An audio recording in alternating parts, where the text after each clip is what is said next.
अस्सलाम वालेकुम। मैं आपसे मुखातिब हूँ आपका दोस्त हकीम हाजिक।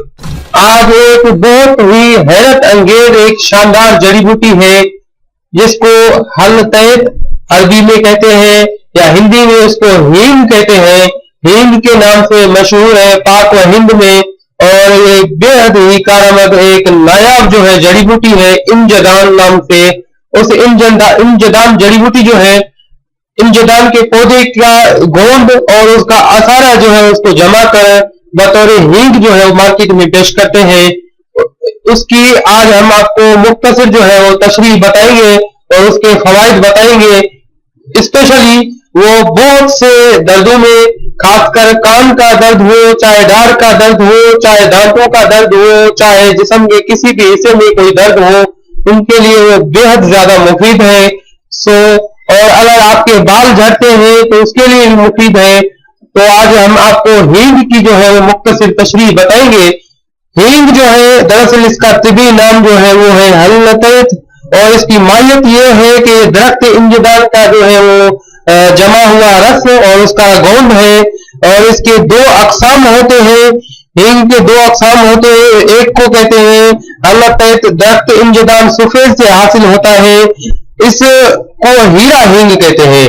जो कि इंजदान सफेद से हासिल होता है उसको हीरा हींग कहते हैं। और नंबर दो इसका ये है कि हल्लतैत मंश दरख्त इंजदान स्याह से हासिल होता है। दरख्त इंजदान स्याह से जो उसका असारा और गोंद हासिल किया जाता है और उसको जमा कर हींग बनाया जाता है, उसको हींग हल्लतैत मंश या हींग मंश कहते हैं।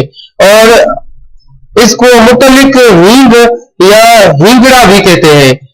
ये मक्का में पैदाश इसकी, ये पाकिस्तान में हींगड़ा भी कहते हैं। ये मक्का में पैदाश इसकी, ये पाकिस्तान में पंजाब और अफगानिस्तान, ईरान, तुर्किस्तान में बकसरत जो है वो पाया जाता है। मिजाज इसका बदरजाए गर्म, बदरजाए चारम और खुश्क बदरजाए दोयम है। इसके अफाल जो है ये कुछ इस्तिलाहें मैं इस्तेमाल कर रहा हूँ जो कि शायद आपको समझ में न आए, मैं आपको समझाने की कोशिश करूंगा। इसका अफाल जो है, या इसको आप इसकी इंडिकेशन कह सकते हैं या अफाल कह सकते हैं, ये कासिर रिया यानी कि रीह और गैस को खारिज करने वाली, निकालने वाली है।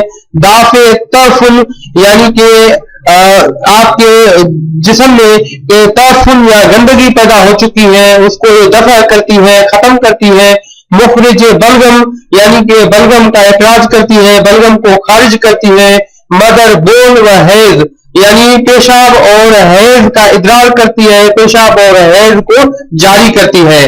मेरे जिल्द यानी कि जिल्द की तरफ खून को जलब करती है और जिल्द को जो है वो लाल कर देती है, सुर्ख कर देती है।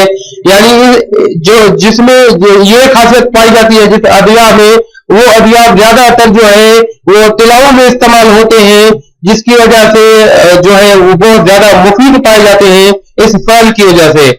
अब इसका इस्तेमाल जो है हल अतैत को काफी रिया होने की वजह से नफक शिकम यानी कि पेट के फूलने के जो बीमारी है नफक शिकम, उसको तहलील करने के लिए उसमें इस्तेमाल किया जाता है।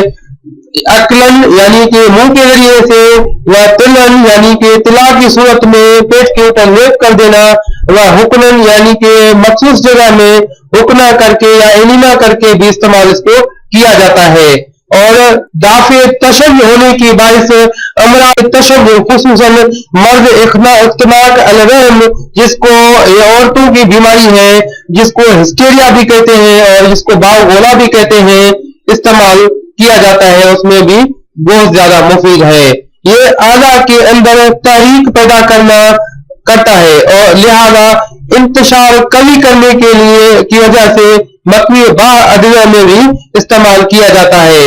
मेरे मर जिल्द यानी कि जालिब खून होने की वजह से के बाइस एतलिया में शामिल किया जाता है और उन्हें खास में कुव्वत पैदा करता है। मुखरिज बलगम होने की वजह से सरफा और जीकल नफ्स बलगमी में इस्तेमाल किया जाता है। नफा कासिर रिया, इसका खास जो नफा है वो कासिर रिया है, गैस को खारिज करता है। نظام میں استعمال ہونے والی بہت سی ادویہ میں اس کو استعمال کیا جاتا ہے. اور اس کے ساتھ ساتھ یہ محرک اعصاب ہے, اس وجہ سے اعصابی قوت کی بہت سے ادویہ میں استعمال کیا جاتا ہے. اس کے ساتھ ساتھ یہ مردانہ قوت کی بہت سے امراض میں استعمال کیا جاتا ہے اور مردانہ قوت کو یہ بڑھاتا ہے. اور اس کے ساتھ یہ مخرج بلغم بھی ہے, یعنی بلغم کو خارج کرتا ہے. اس کے لیے ریکل, نف, دم, کھانسی وغیرہ میں بہت زیادہ استعمال کیا جاتا ہے. مسلے جو ہے اس کا ہے وہ انارین, یعنی کہ انار کی جتنے بھی اقسام ہیں وہ اس کی اصلاح کرتے ہیں. اور کترا اور انیسون یہ تینوں چیزیں اس کے مسلے ہیں. سیب اور سنبل ہے, اس کا جو ہے سیب اور سنبل بھی اس کے مسلے ہیں. مقدار خوراک جو ہے وہ 4 رتی سے 1 ماشا تک اس کا جو ہے وہ مقدار خوراک ہے.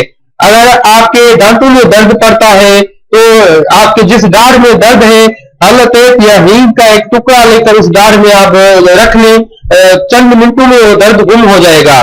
اگر آپ کے کان میں درد ہے تو اس میں آپ جو ہے ہینگ کو جو ہے تیل میں ڈال کر تھوڑا سا گرم کر کے اس تیل کو فلٹر کر کے چند قطرے ڈالیں اپنے کان میں, تو آپ کے کان کا درد رفو چکر ہو جائے گا.